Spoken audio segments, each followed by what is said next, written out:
গুলো গুলোর যোগদান, ব্রিটিশ উপনিবেশগুলোর কি যোগদান।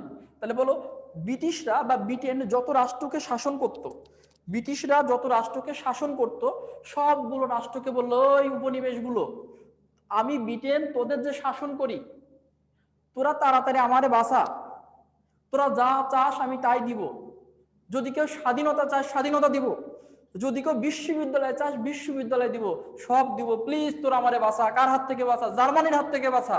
17 সালে আহ্বান জানায় ব্রিটেন যে আমারে বাঁচা তাড়াতাড়ি। ওই উপনিবেশগুলোর কাছে আবেদন জানায় ব্রিটেন। বলতো, এই ভারতবর্ষ কার উপনিবেশ ছিল ওই মুহূর্তে? এই ভারতবর্ষ কার উপনিবেশ ছিল এই মুহূর্তে? এই মুহূর্তে বলতে আমি এই সালের কথা বলতেছি। ভারতবর্ষ কার উপনিবেশ ছিল? ভারতবর্ষ, আমাদের ভারতবর্ষ কার উপনিবেশ ছিল? ব্রিটেনের উপনিবেশ ছিল। ব্রিটেনের আমরা আমাদের ডাকবো, ভারতবর্ষ আসো তাড়াতাড়ি বাঁচাও আমাদের। ভারতবর্ষ সবাই বললো কি দিবি বল, তুই তো শাসন করছিস এতদিন, আমাদের দিবি কি? ব্রিটেন বললো স্বাধীনতা দিব, তাড়াতাড়ি চলে আয় এখানে। ভারতবর্ষকে ডাকবো স্বাধীনতা লোক দেখিয়ে। আর আমাদের বাংলা, আমাদের এই যে ভূখণ্ড, পূর্ববঙ্গ ভূখণ্ড, এই যে এই ভূখণ্ড, যে ভূখণ্ডে বাংলাদেশ বর্তমানে, এই ভূখণ্ডে মুসলিমরা বসবাস করে। এবার আমাদের ডাকলো, তখন আমাদের রাজা ছিলেন সলিমুল্লাহ, খাজা সলিমুল্লাহ, যিনি ঢাকা বিশ্ববিদ্যালয়ে জমিদান করেছেন, যিনি ঢাকা বিশ্ববিদ্যালয়ে জমিদান করেছেন। সাউন্ড নাই, সাউন্ড কম, না সবাই সাউন্ড ল, সাউন্ড শোনা যাচ্ছে না, সাউন্ড শোনা যাচ্ছে না, একটু দেখবেন কেন? সবার একই প্রবলেম, সাউন্ড প্রবলেম। আচ্ছা ঠিক আছে, সাউন্ড প্রবলেম হয়েছে, এর একটা বিশাল কারণ। আচ্ছা ঠিক আছে, এখন সাউন্ড শোনা যাচ্ছে? হ্যাঁ, ক্লিয়ার, ওকে। আচ্ছা, এটা পড়লো কেমনে? এটা আটকানো। আচ্ছা, তাহলে কি বলেছি দেখো, যে আমাদের ভারতবর্ষ ব্রিটিশ উপনিবেশ ছিল, ভারতবর্ষকে ডাকলো কে? ব্রিটেন, যে ভারতবর্ষ এসে তাড়াতাড়ি আমারে বাঁচাও। ঠিক আছে। আর আমাদের এই পূর্ববঙ্গ, এই বাংলাদেশের ভূখণ্ডে এই অংশে এই ঢাকার রাজা ছিল তখন খাজা সলিমুল্লাহ, যে খাজা সলিমুল্লাহ ঢাকা বিশ্ববিদ্যালয়ের জমিদান করেছেন। এই সলিমুল্লাহ তখন এখানকার রাজা। সলিমুল্লাহকে বললো, সলিমুল্লাহ মুসলিমদের পাঠাও, যুদ্ধ করতে পাঠাও, তাড়াতাড়ি মুসলিমদের পাঠিয়ে দাও। তখন সলিমুল্লাহ বলল, কি দিবা এখানে? বিশ্ববিদ্যালয় করে দিতে হবে। কিন্তু তোমরা তো বিশ্ববিদ্যালয়ের কথা বলছো, 1912 সালে বিশ্ববিদ্যালয় করবো, করো নাই তো, ঢাকা বিশ্ববিদ্যালয় করে দিতে হবে। তখন আমাদের বললো, ঠিক আছে বিশ্ববিদ্যালয় কাজ শুরু করবো, তাড়াতাড়ি আসো। আমরা এই বিশ্ববিদ্যালয় প্রতিষ্ঠার জন্য বিভিন্ন স্বার্থে আমরা ব্রিটিশদের পক্ষে যোগদান করলাম। এক কথায় আমি যেটা বোঝাচ্ছি সেটা হচ্ছে, ব্রিটেন তার উপনিবেশগুলোর সাহায্য প্রার্থনা করে যে আমাকে বাঁচাও। তাহলে আমেরিকার যোগদান, ব্রিটিশ উপনিবেশগুলোর যোগদান অনেক গুণে ব্রিটেনের ক্ষমতা বাড়িয়ে দেয়। তাহলে বলো, এবং ইহুদিরা, যে ইহুদিদের মাথায় বুদ্ধি অনেক, যে ইহুদিরা অনেক অস্ত্র তৈরি করতে পারে, যে ইহুদিরা প্রচুর পরিমাণে তীক্ষ্ণ বুদ্ধি সম্পন্ন, এই ইহুদিরা পর্যন্ত যোগদান করে কার পক্ষে? ব্রিটেনের পক্ষে ইহুদিরা যোগদান করে।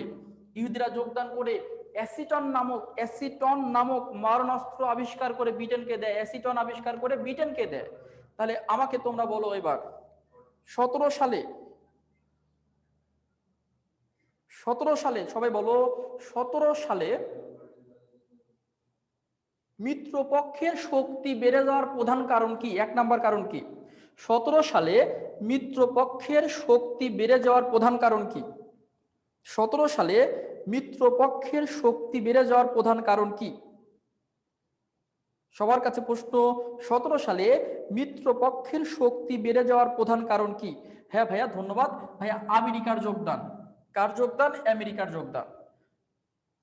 দ্বিতীয় কারণ কি? সবার কাছে প্রশ্ন, দ্বিতীয় কারণ কি? দ্বিতীয় কারণটা কি দেখিয়েছি আমি?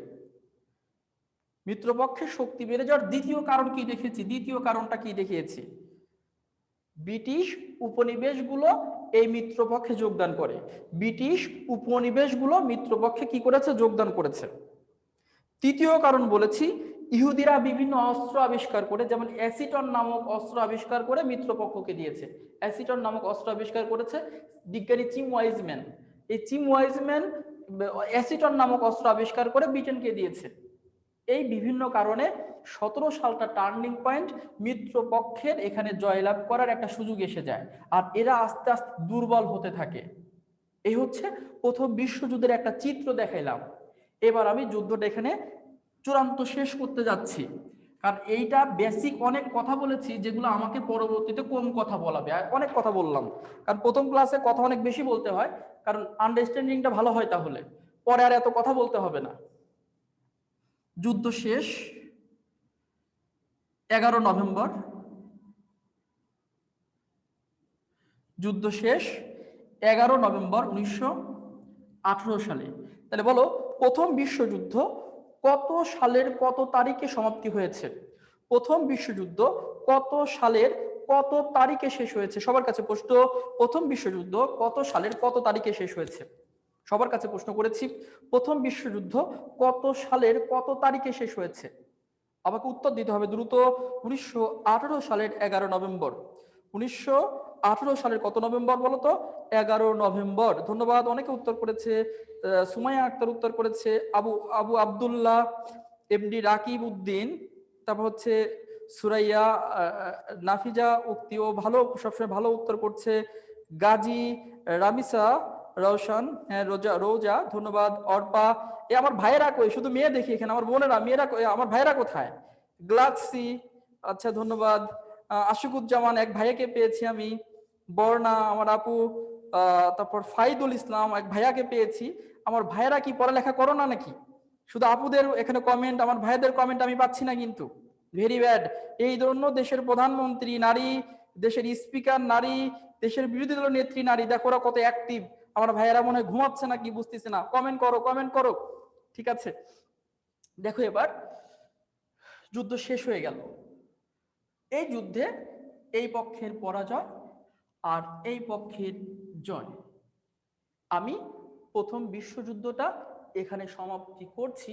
এখান থেকে লিঙ্ক করে, এখান থেকে জোড়া লাগিয়ে আবার পরবর্তী টপিক পড়াবো। এখান থেকে জোড়া লাগিয়ে, মানে আমি লিঙ্কটা ভাঙবো না। তার আগে দুইটা প্রশ্ন করাটা জরুরি। প্রথম প্রশ্ন, তোমরা কি প্রথম বিশ্বযুদ্ধের বেসিক ক্লিয়ার? প্রথম বিশ্বযুদ্ধের বেসিক ক্লিয়ার? ক্লিয়ার কিনা বলো? প্রথম বিশ্বযুদ্ধের বেসিকটা ক্লিয়ার? আচ্ছা, আমি কি সার্থক হয়েছি বুঝাইতে? ধন্যবাদ। আচ্ছা, হ্যাঁ, যাক আলহামদুলিল্লাহ, বুঝতে পেরেছো। দ্বিতীয় প্রশ্ন হচ্ছে, এরপরে যে টপিকটা ধরবো, তোমাদের ধৈর্য আসে তো? তোমরা কি ক্লাস করতে উৎসুক? মানে তোমাদের আগ্রহ আছে তো পরের টপিকটা পড়ার? আগ্রহ আছে? আমি কি ধরবো পরের টপিকটা? আচ্ছা ঠিক আছে, দুইটা প্রশ্ন তোমরা পাশ করেছো, ধন্যবাদ। আচ্ছা, এইবার আমি এটা মুছে দিচ্ছি এখান থেকে। প্রথম বিশ্বযুদ্ধের এই টপিকটা আমি এখান থেকে মুছে দিলাম।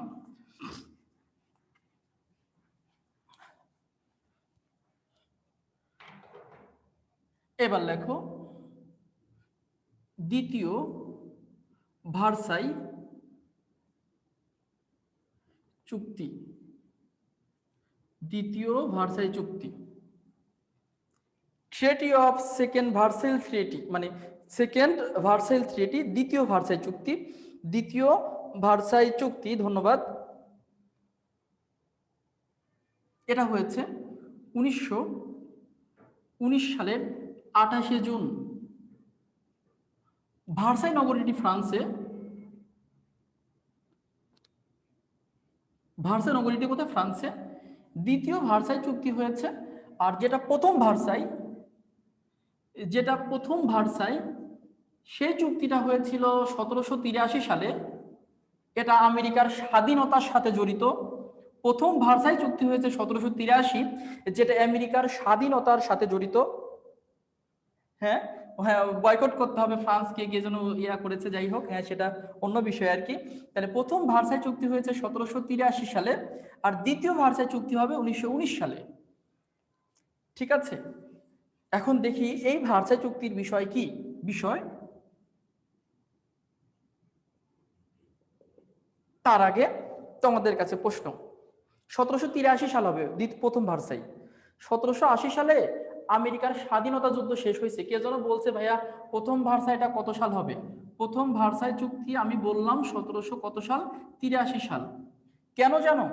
আমেরিকার স্বাধীনতা যুদ্ধ শুরু হয়েছে 1776 সালে, আর আমেরিকার স্বাধীনতা যুদ্ধ শেষ হয়েছে 1780 সালে। তাহলে 4 বছর ধরে আমেরিকা যুদ্ধ করছে, আমরা করছি 9 মাস। আমেরিকা যুদ্ধ করছে 4 বছর ব্রিটেনের বিপক্ষে, ব্রিটেনের সাথে যুদ্ধ করছে। এবং ব্রিটিশ থেকে প্রথম স্বাধীন রাষ্ট্র কিন্তু আমেরিকা। 4 বছর ধরে যুদ্ধ করে আমেরিকাই প্রথম ব্রিটিশ থেকে স্বাধীনতা লাভ করতে পেরেছে। এর আগে ব্রিটিশ থেকে কোনো রাষ্ট্র স্বাধীন হতে পারে নাই। আমেরিকা 4 বছর ধরে যুদ্ধ করে কিন্তু স্বাধীন হয়েছে। তাহলে বলতো আমেরিকার স্বাধীনতা যুদ্ধ কত সাল থেকে কত সাল পর্যন্ত, বলতো ভাইয়েরা? আমেরিকার স্বাধীনতা যুদ্ধ কত সাল থেকে কত সাল পর্যন্ত? সবার কাছে প্রশ্ন করেছি। আমেরিকার স্বাধীনতা যুদ্ধ শুরু হয় কত সালে? 1700, আমি 76 লিখেছি, 78 লিখতেছো কেন? আমি 1776 লিখেছি, 76 থেকে 1780 লিখেছি।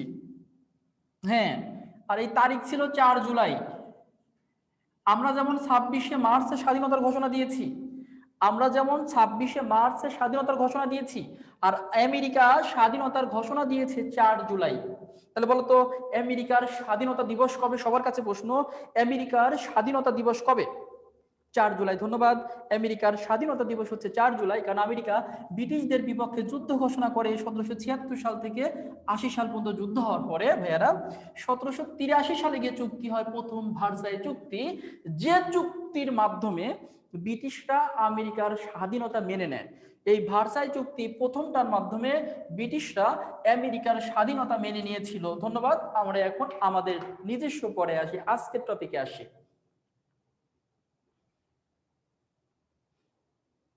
আচ্ছা আচ্ছা, ঠিক আছে, 9 মাস যুদ্ধ স্বাধীন লাভ করছি। হ্যাঁ, অবশ্যই অবশ্যই আমরা পারবো ভারতের সাথে। ঠিক আছে, ধন্যবাদ। তোমরা অনেক, আমার ভালো লাগছে কমেন্টটা করেছে হচ্ছে কে করেছে? রেডমি। ওমা, এটা আমি ফোন দেখি। রেডমি, রেডমি হচ্ছে কমেন্ট করেছে। তাহলে বোঝেন স্যার আমরা পারবো কিনা ভারতের সাথে যুদ্ধে। 9 মাস যুদ্ধ করছি, আর ওরা যুদ্ধ করছে কয় মাস? 4 বছর। অবশ্যই আমরা পারবো। ঠিক আছে, সবকিছু আমরা পারবো। এই মনোবলটা তোমাদের আছে বলেই হচ্ছে আমরা অনেক দূরে এগিয়ে যাচ্ছি, বর্তমান পৃথিবীর মধ্যে অনেক দূরে যাচ্ছি আমরা। যাই হোক, দ্বিতীয় ভার্সাই চুক্তি পরে চলে আসি, আবার নিজস্ব পরে। বলো, প্রথম বিশ্বযুদ্ধে জার্মানি হারছে না জিতছে? জার্মানি হেরেছে না জিতেছে? উত্তর দাও। প্রথম বিশ্বযুদ্ধে জার্মানি হেরেছে নাকি জিতেছে? সবার কাছে উত্তর চাচ্ছি। আমার কিছু কিছু সহজ কথা তোমাদের অনেক দূরে নিয়ে যাবে, অনেক দূরে। জয়ী হয়েছে কারা? ব্রিটেন। ব্রিটেন জয়ী হয়েছে। এইবার মিত্রপক্ষ, মিত্রপক্ষ ফ্রান্সের ভার্সাই শহরে, ভার্সাই শহরে জার্মানিকে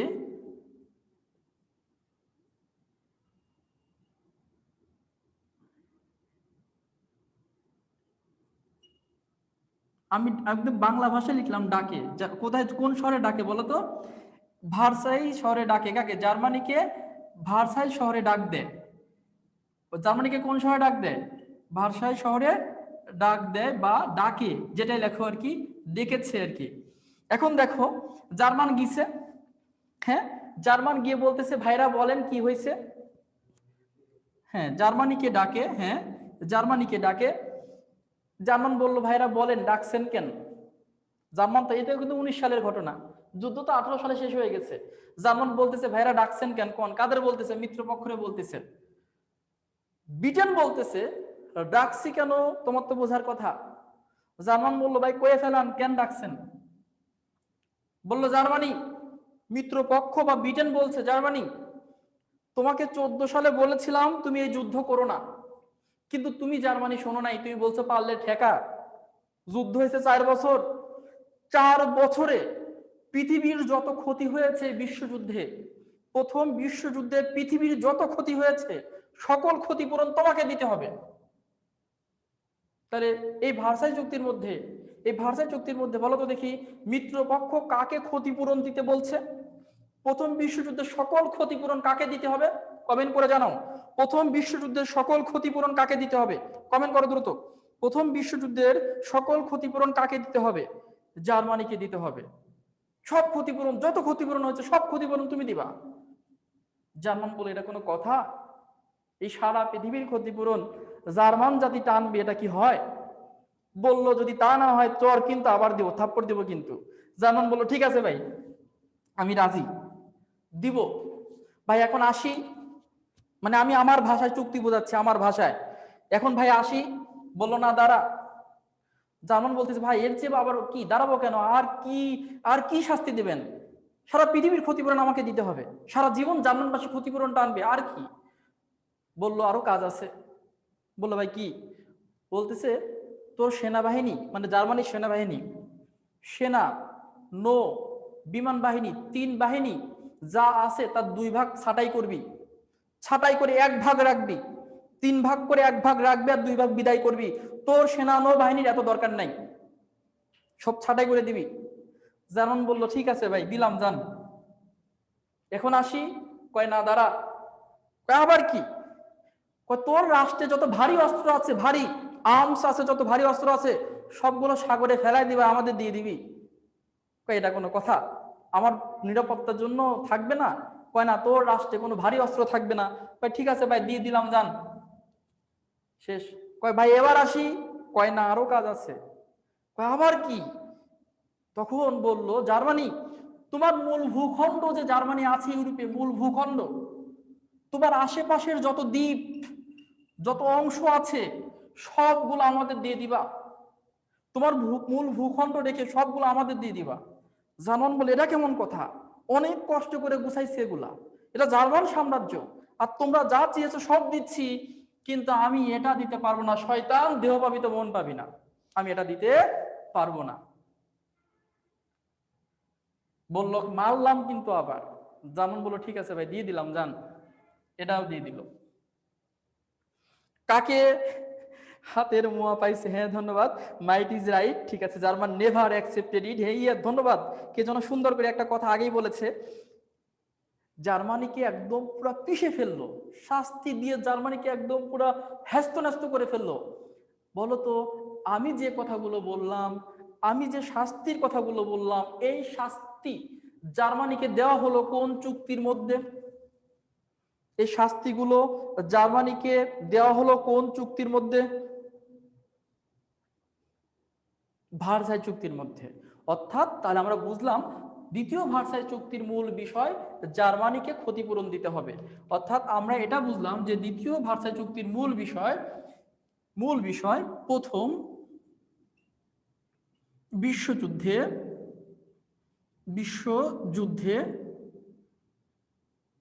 যুদ্ধের সকল ক্ষতিপূরণ জার্মানিকে দিতে হবে। 1 নাম্বারটা পেলাম, দিতে হবে। ওকে, আরো অনেক কিছু আছে যেটা আমরা বলে দিয়েছি। এটা 1 নাম্বার বিষয় গেল। বিষয় 2, বিশ্বযুদ্ধ হয়ে গেল 4 বছর, পৃথিবীর অর্থনীতি ভাঙা নাকি চাঙ্গা? পৃথিবীর অর্থনীতি ভাঙা অর্থনীতি নাকি চাঙ্গা অর্থনীতি? বিশ্বযুদ্ধের পরে পৃথিবীর অর্থনীতি ভাঙা থাকে নাকি চাঙ্গা থাকে, সচল থাকে? সচল নাকি অচল, সুন্দর করে বলো। সচল নাকি অচল?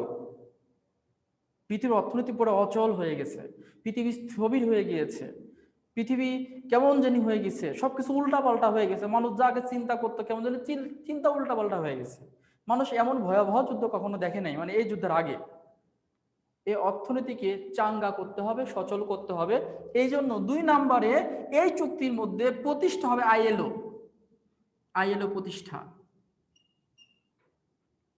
প্রতিষ্ঠা হলো। তাহলে দ্বিতীয় ভার্সাই চুক্তির মধ্যে একটি প্রতিষ্ঠান গঠন হলো, যার নাম কি? আইএলও প্রতিষ্ঠা হলো। ভাইয়েরা, অর্থনীতিকে চাঙ্গা করে শ্রমিক নাকি অন্য কেউ? অর্থনীতির চাকা ঘুরায় কারা? অর্থনীতির চাকা সবচেয়ে জোরে ঘোরায় কারা বলতো? অর্থনীতির চাকা ঘোরায় কারা? শ্রমিক। এই জন্য এই শ্রমিকদের যদি অধিকার না দেওয়া যায়, শ্রমিকদের যদি উৎসাহিত না করা যায়, শ্রমিকদের যদি কাজে লাগানো না যায়, তাহলে তো পৃথিবীর অর্থনীতি ঠিক হবে না। এই জন্য কি হলো, দ্বিতীয় ভার্সাই চুক্তির মধ্যে পৃথিবীর অর্থনীতিকে চাঙ্গা করার জন্য আইএলও প্রতিষ্ঠা হলো International Labour Organisation. International Labour Organisation, যেটা 1919 সালে দ্বিতীয় ভার্সাই চুক্তির মাধ্যমে প্রতিষ্ঠা হলো, যার সদর দপ্তর কোথায়? জেনেভা। জেনেভা। তাহলে আইএলও প্রতিষ্ঠা হয়েছে। ভাইরা বলো তো দেখি, আইএলও প্রতিষ্ঠা হয়েছে অর্থাৎ আন্তর্জাতিক শ্রমিক সংস্থা সৃষ্টি হয়েছে কত সালে? সবার কাছে প্রশ্ন। আমাদের পড়ার বিষয় কিন্তু আজকে এগুলো। আমি গল্প যাই বলি সব পড়ার মধ্যে আছে। আন্তর্জাতিক শ্রমিক সংস্থা কত সালে প্রতিষ্ঠিত হয়েছে? 1919 সালে হয়েছে। ধন্যবাদ, তোমরা অনেক ভালো বুঝতে পেরেছো। সদর দপ্তর কোথায় বলেছি? Geneva, Switzerland. 3 নাম্বার বিষয়টা, 3 নাম্বারটা বুঝতে হলে আগে একটা লাইন শুনতে হবে। সেই লাইনটা হলো, প্রথম বিশ্ব, দেখা যাচ্ছে, প্রথম বিশ্ব যুদ্ধের শেষের দিকে, প্রথম বিশ্বযুদ্ধের শেষের দিকে 1918 সালের 8 জানুয়ারি, আমি শুধু জানু লিখলাম, আর জায়গা নাই, জানো আর দিলাম না, আর ইয়ার না দিলাম, জানু লিখলাম। প্রথম বিশ্বযুদ্ধের শেষের দিকে 1918 সালের 8 জানুয়ারি আমেরিকার 28তম প্রেসিডেন্ট উড্রো উইলসন 14 দফা ঘোষণা করে। এটা খুবই গুরুত্বপূর্ণ। 14 দফা ঘোষণা করে। 14 দফা ঘোষণা করে। তাহলে বলো তো দেখি, 14 দফা ঘোষিত হয়েছে কত সালে ভাইয়েরা? 14 দফা ঘোষণা হয়েছে কত সালে? সবার কাছে প্রশ্ন, 14 দফা ঘোষণা হয়েছে কত সালে? 14 দফা অর্থাৎ প্রথম বিশ্বযুদ্ধের শেষের দিকে 1918 সালে 8 জানুয়ারি আমেরিকার 28তম প্রেসিডেন্ট উড্রো উইলসন 14 দফা ঘোষণা করে। 14 দফা 1918 সালে 8 জানুয়ারি ঘোষিত হয়েছে। এই 14 দফা কেন হয়েছে তোমরা জানো? 14 দফা হয়েছে যে প্রথম বিশ্বযুদ্ধের পরে পৃথিবীতে শান্তির বার্তা দিয়েছিল, যে প্রথম বিশ্বযুদ্ধের পরে পৃথিবী কি হবে, প্রথম বিশ্বযুদ্ধের পর পৃথিবীকে কিভাবে গঠন করা হবে, প্রথম বিশ্বযুদ্ধের পর কি কি করলে শান্তি ফিরে আসবে। তাহলে তোমাদের কাছে প্রশ্ন, প্রথম বিশ্বযুদ্ধের পরে শান্তি ফিরিয়ে আনার জন্য, প্রথম বিশ্বযুদ্ধের পরে পৃথিবীর অর্থনীতি ঠিক করার জন্য 1918 সালে 8 জানুয়ারি যে 14 দফা ঘোষণা করা হয়েছিল, এই 14 দফাকে বলা হচ্ছে বিশ্ব শান্তির বার্তা। প্রথম বিশ্বযুদ্ধের পরে এটা হবে বিশ্ব শান্তির বার্তা হবে। তাহলে এই শান্তির বার্তা কে দিয়েছিল? বিশ্ব শান্তির বার্তা কে দিয়েছিল বলতো? এই বিশ্ব শান্তির বার্তাটা কে দিয়েছিল? সবার কাছে প্রশ্ন, কে দিয়েছিল? উড্রো উইলসন, ধন্যবাদ। রওজা, ধন্যবাদ। নাফিজা উক্তি, ধন্যবাদ। আর হচ্ছে সরোয়ার, ধন্যবাদ ভাইয়া। সামান্ত উত্তর দিয়েছে, নুসরাত উত্তর দিয়েছে, সামিয়া খান উত্তর দিয়েছে, গ্লাক্সি, সামিউল ইসলাম, রহিম মুন্তাসির, হ্যাঁ, আফসানা মিম, ধন্যবাদ সবাইকে, উত্তর দিয়েছে উড্রো উইলসন। এজন্য এই আমেরিকার প্রেসিডেন্ট পেল নোবেল পুরস্কার। তাহলে 14 দফা ঘোষণার জন্য আমেরিকার প্রেসিডেন্ট এই উড্রো উইলসন পেল শান্তিতে নোবেল। তাহলে এই ব্যক্তি, বলতো উড্রো উইলসন নোবেল পুরস্কার পেয়েছিল কয় দফা ঘোষণা করার জন্য? উড্রো উইলসন নোবেল পুরস্কার পেয়েছিল কয় দফা ঘোষণার জন্য? 14 দফা ঘোষণার জন্য উড্রো উইলসন কিন্তু নোবেল পুরস্কার পেয়েছিল কিসে? শান্তিতে। আচ্ছা, আমি এটা মুছে দিচ্ছি, এবার এটুকু মুছে দিলাম। ওখান থেকে একটু লিখছি আবার, 14 দফার 14তম দফায় বা শেষের দফায় প্রথম বিশ্ব যুদ্ধের পরে বিশ্ব শান্তি প্রতিষ্ঠার জন্য একটি সংস্থা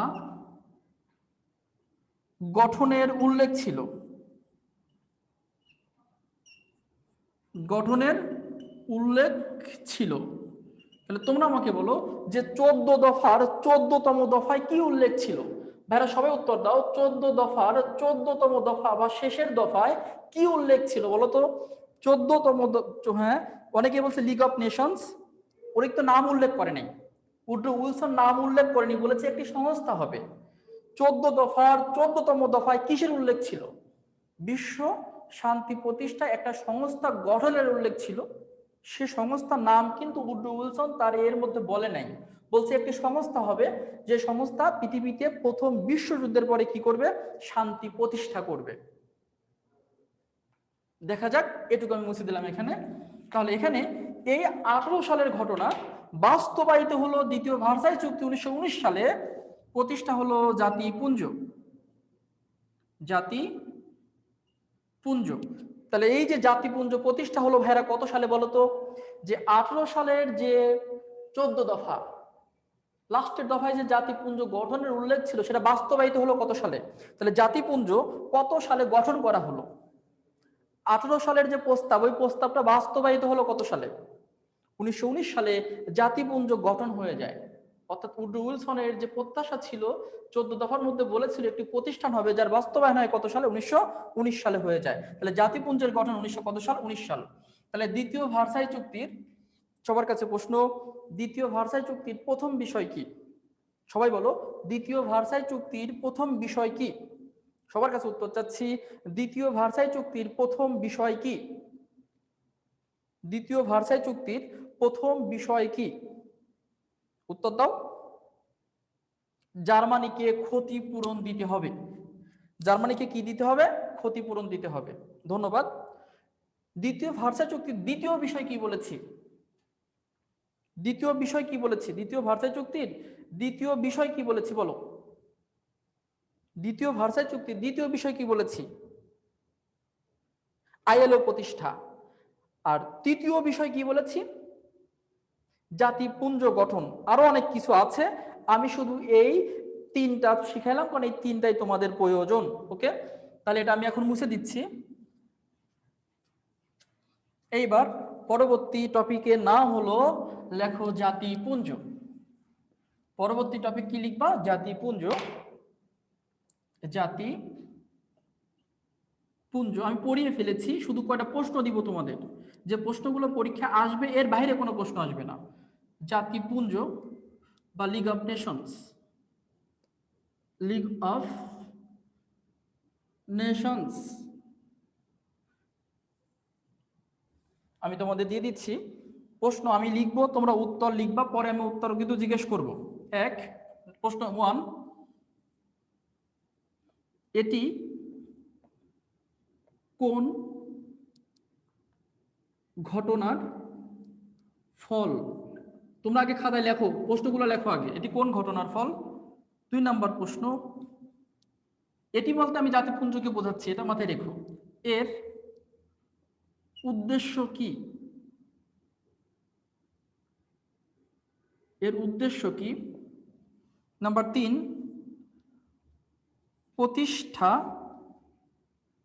প্রতিষ্ঠাতা বা উদ্যোক্তা ব্যক্তিকে। নাম্বার 4, প্রতিষ্ঠাতা বা উদ্যোক্তা রাষ্ট্রকে। নাম্বার 5 নাম্বারটা লিখবা, উদ্যোক্তা হয়েও, সবাই উদ্যোক্তা হয়েও সদস্য ছিল না কোন রাষ্ট্র? উদ্যোক্তা হয়েও সদস্য ছিল না কোন রাষ্ট্র? নাম্বার 6, সদর দপ্তর কোথায় ছিল? নাম্বার 7 নাম্বারটা আমি এখানে লিখছি। 7 নম্বর প্রশ্ন, সদস্য ছিল কয়টা? নাম্বার 8 প্রথম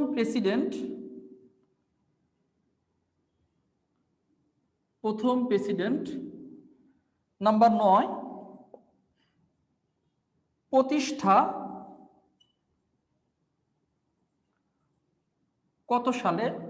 নাম্বার 10 দেখা যাচ্ছে, নাম্বার 10 আনুষ্ঠানিক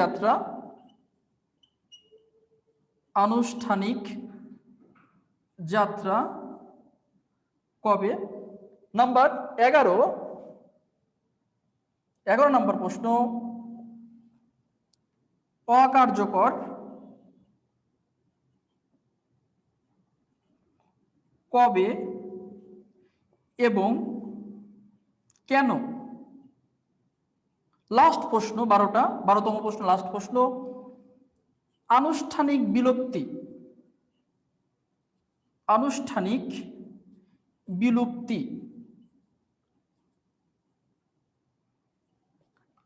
কি বলেছি? বিলুপ্তি। এই 12টার বাইরে যদি কোনো প্রশ্ন আসে আমি দায়ী থাকবো। এই 12টার বাইরে, এবং আমি যত বেসিক দিয়েছি, যদি বেসিক থেকে প্রশ্ন আসে, কেউ না পারলে ইনশাল্লাহ যারা ক্লাস করতেছো তারা পারবা, কারণ আমি কিন্তু বেসিক দিয়ে পড়িয়েছি, আমি কিন্তু মুখস্থ করাইনি তোমাদের, আমি অনেক কথা বলেছি বোঝানোর জন্য। কাজে এই প্রশ্নগুলো তোমাদের কাছে 2-3টা প্রশ্ন বাদ দিয়ে সবগুলোই কিন্তু ক্লিয়ার। তাহলে প্রশ্নগুলো কি তোমরা লিখেছো? প্রশ্নগুলো কি লিখেছো? সবাই বলো। আচ্ছা, প্রশ্নগুলো লিখেছো কিনা আমাকে উত্তর দাও। লিখেছো?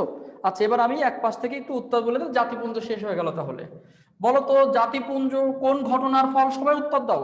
জাতিপুঞ্জ কোন ঘটনার ফল? সবার কাছে উত্তর চাচ্ছি। জাতিপুঞ্জ কোন ঘটনার ফল? সবার কাছে উত্তর চাচ্ছি, সবাই উত্তর দাও। ধন্যবাদ ফাহেদুল, অ্যানি ধন্যবাদ, আরমিন হায়দার, সামিরা ধন্যবাদ, জান্নাত, সামিউল আলম, হ্যাঁ ভাইয়া ধন্যবাদ তোমাকে, হুমায়রা ইসলাম, প্রজ্ঞা, তানজিনা আক্তার, আফসানা মিম উত্তর করেছে, সবাই উত্তর করেছে, সবাইকে ধন্যবাদ। ঐশী উত্তর করেছে, গ্লাক্সি J4 উত্তর করেছে। আচ্ছা ঠিক আছে, তাহলে দেখো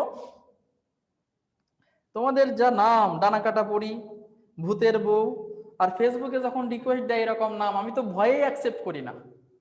ফেসবুকের রিকোয়েস্ট দেখলেই পাই এরকম, পাই ডানাকাটা পড়ি, ভূতের বউ, অ্যাকসেপ্ট করছোস তো মরছোস, এরকম নাম দেখলে কি আর অ্যাকসেপ্ট করা যায়? আচ্ছা ঠিক আছে, লক্ষ্য করো তাহলে যা বলছিলাম, এটা তোমাদের হয়েছে যে জাতিপুঞ্জ প্রথম বিশ্বযুদ্ধের ফল। দ্বিতীয় প্রশ্ন, জাতিপুঞ্জের উদ্দেশ্য কি? জাতিপুঞ্জের উদ্দেশ্য কি? জাতিপুঞ্জের উদ্দেশ্য কি? সবার কাছে প্রশ্ন, জাতিপুঞ্জের উদ্দেশ্য কি? শান্তি প্রতিষ্ঠা। অর্থাৎ প্রথম বিশ্বযুদ্ধের পরে পৃথিবীতে আর কোনো যুদ্ধ হবে না। আবার বলছি, প্রথম বিশ্বযুদ্ধের পরে আর যুদ্ধ হবে না, আর বিশৃঙ্খল অবস্থার সৃষ্টি হবে না।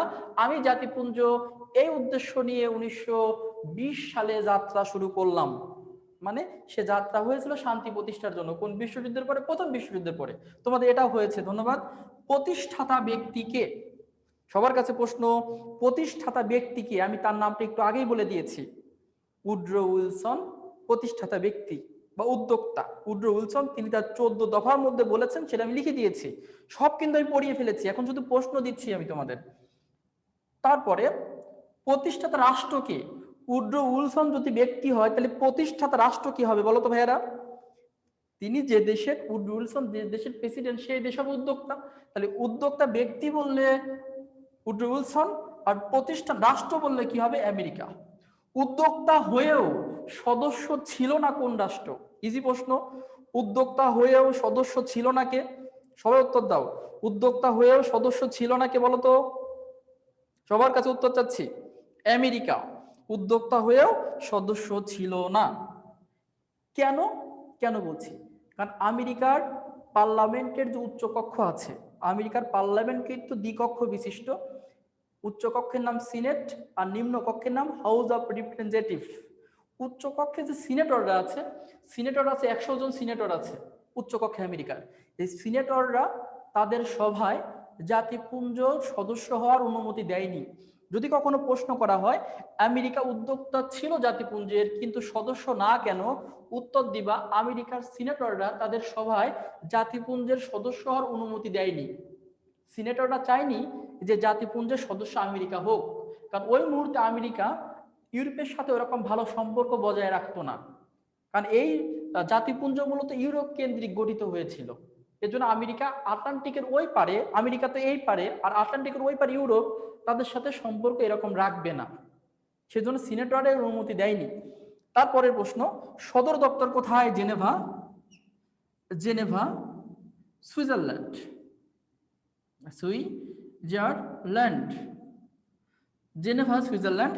এই জেনেভাকে বলা হয় সম্মেলনের শহর বা সিটি অফ কনফারেন্স, কারণ বেশিরভাগ সদর দপ্তরই কিন্তু জেনেভা, বেশিরভাগ প্রতিষ্ঠানের সদর দপ্তর কোথায়? জেনেভা। আর সুইজারল্যান্ডে, সুইজারল্যান্ড থেকে একটা তথ্য দিয়ে রাখি, বাংলাদেশের টাকা তৈরি হয় গাজীপুরে, গাজীপুরের শিমলতলিতে টাকশাল আছে, টাকশাল। ছোটবেলায় মার কাছে টাকা চাইলে মা বলতো, ওই তোর বাবার কি টাকশাল আছে নাকি? আসলে আমার বাবার টাকশাল নাই, তখন বুঝি নাই টাকশাল আছে সরকারের, কোথায়? গাজীপুরে আছে, শিমুলতলিতে আছে, যাকে বলে security printing press, security printing press. এই গাজীপুরে টাকা ছাপানো হয়। আর টাকার যে কাগজ, যে কাগজটা এখানে আনা হয়, কাগজ আনা হয় সুইজারল্যান্ড থেকে, মনে রাখবা। তাহলে বাংলাদেশের টাকা তৈরির কাগজ কোথায় থেকে আনা হয়? সুইজারল্যান্ড থেকে আনা হয়। এটা একটু মাথায় রেখো, বাংলাদেশের টাকা তৈরির কাগজ আনা হয় সুইজারল্যান্ড থেকে। আচ্ছা, তারপরের প্রশ্ন, সদস্য ছিল 42টি, সদস্য কয়টি ছিল? যদিও এটা স্থির ছিল না, কিন্তু বেশিরভাগ সময় ছিল 42টি সদস্য। এটাই উত্তর করবা তোমরা। প্রথম president Eric diamond, Eric diamond, UK, এনার বাড়ি হচ্ছে ইউকেতে। এরিক ডায়মন্ড, ইউকে মানে ব্রিটেনে। প্রতিষ্ঠাতা দিয়েছি আমি, প্রতিষ্ঠা হবে এখানে 1919 সাল। প্রতিষ্ঠা কত সাল? 1919 সালে। আনুষ্ঠানিক যাত্রা 1920 সালের 10 জানুয়ারি, 1920 সালের 10ই জানুয়ারি। তোমরা অনেকে কমেন্ট করেছে 1920 সালের 10 জানুয়ারি, ধন্যবাদ। 11 নম্বর প্রশ্ন, তোমাদের কাছে আমি উত্তর চাচ্ছি, অকার্যকর কবে এবং কেন? তোমরা বলো উত্তরটা। জাতিপুঞ্জ অকার্যকর কবে এবং কেন? এটা তোমাদের কাছে উত্তর চাচ্ছি আমি। জাতিপুঞ্জ অকার্যকর কবে এবং কেন? উত্তর হয়নি, একজনের উত্তর হয়নি, উত্তর হয়নি। একজন দিয়েছে উত্তর, তাসফি, হ্যাঁ তাসফি উত্তর দিয়েছে, ধন্যবাদ। নুসরাত জাহান উত্তর দিয়েছে, সঠিক উত্তর দিয়েছে নুসরাত। বাকি সবার উত্তরটা বেশিরভাগ ভুল হয়েছে। রামিসা উত্তর দিয়েছে সঠিক, লিজা উত্তর দিয়েছে, কামরুল হাসান উত্তর দিয়েছে সঠিক উত্তর, অনেকেই সঠিক উত্তর দিয়েছে, ধন্যবাদ সবাইকে। অকার্যকর হয়েছে ভাইয়ারা 1939 সালে 1 সেপ্টেম্বর, যখন দ্বিতীয় বিশ্বযুদ্ধ শুরু হয়। 1931 হয়ে গেছে, 1939 হবে। 1939 সালের 1 সেপ্টেম্বর যখন দ্বিতীয় বিশ্বযুদ্ধ শুরু হয়, যখন কি বলেছি? দ্বিতীয় বিশ্বযুদ্ধ শুরু হয়। দ্বিতীয় বিশ্বযুদ্ধ শুরু হয়, এবার আমি লজিক দেখাই। জাতিপুঞ্জের কাজ হলো শান্তি প্রতিষ্ঠা করা, কিন্তু দ্বিতীয় বিশ্বযুদ্ধ শুরু হলে জাতিপুঞ্জ তো তা ঠেকাইতে পারে নাই। এই জন্য দ্বিতীয় বিশ্বযুদ্ধ শুরু, জাতিপুঞ্জ ঠেকাইতে ব্যর্থ, এই জন্য তাকে অকার্যকর করে দেওয়া হয়, যে যা তোর দরকার নাই, দ্বিতীয় বিশ্বযুদ্ধ ঠেকাইতে পারিস নাই, তোর কাজই ছিল যুদ্ধ ঠেকানো। এই জন্য 39 সালে অকার্যকর, কারণ কি? দ্বিতীয় বিশ্বযুদ্ধ জাতিপুঞ্জ থামাইতে পারে নাই।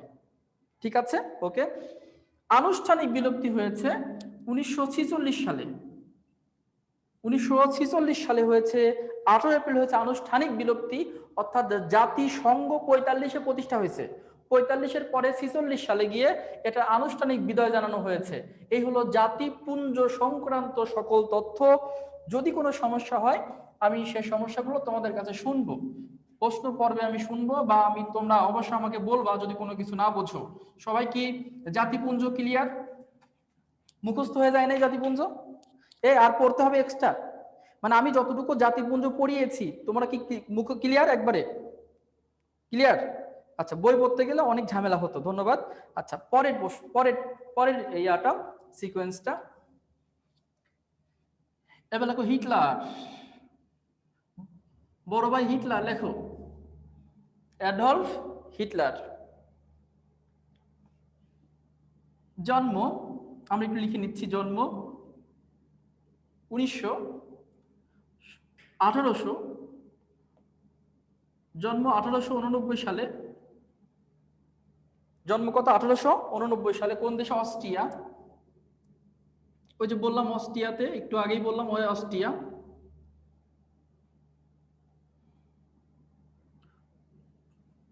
প্রথম বিশ্ব যুদ্ধের সময় তিনি, বলতো প্রথম বিশ্বযুদ্ধের সময় হিটলার কি ছিল? হিটলার কি প্রথম বিশ্বযুদ্ধের সাথে জড়িত? সবার কাছে প্রশ্ন, হিটলার কি প্রথম বিশ্বযুদ্ধের সাথে জড়িত? হিটলার কি প্রথম বিশ্বযুদ্ধের সাথে জড়িত? অনেকেই বলছে নো, কেউ বলছে হ্যাঁ, কেউ বলছে হ্যাঁ ছিল, সৈনিক ছিল। ফারদিন রিজভি বলেছে ভাইয়া ধন্যবাদ, বলেছে সৈনিক ছিল। হ্যাঁ ওয়াকার ছিল। ফাইদুল ইসলাম বলেছে। অনেকে বেশিরভাগ বলেছে নো, জড়িত ছিল না। অর্থাৎ তোমাদের উত্তর হয়নি, বেশিরভাগ উত্তর হয়নি, জড়িত ছিল, তিনি সৈনিক ছিলেন।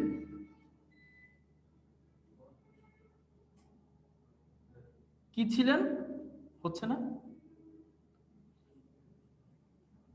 তিনি কি ছিলেন? সৈনিক ছিলেন। বন্ধ হয়ে গেল না? আচ্ছা, তিনি কি ছিলেন বলো তো? সৈনিক ছিলেন।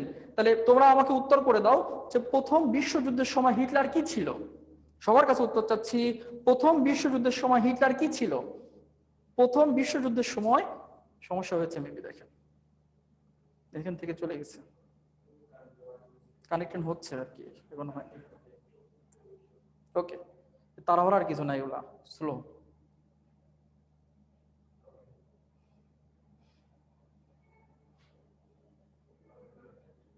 ওকে, আচ্ছা আবার কি হলো অ্যাকচুয়ালি দেখো, এগুলো কারিগরি বিষয়, কারেন্ট চলে গিয়েছে আর কি। ঠিক আছে, আমি আবার এসেছি, ভয় পেও না তোমরা। এবার ওকে ওকে, কি হলো? হ্যাঁ কারেন্ট চলে গেছিল। আচ্ছা ঠিক আছে, ঠিক আছে, হ্যাঁ ওকে, কারেন্ট কারেন্ট ছিল না, যাই হোক। তাহলে প্রথম বিশ্বযুদ্ধের সময় সৈনিক ছিলেন। তাহলে হিটলার কি ছিল? প্রথম বিশ্বযুদ্ধে সৈনিক ছিল। মনে রাখবা, তিনি 1919 সালে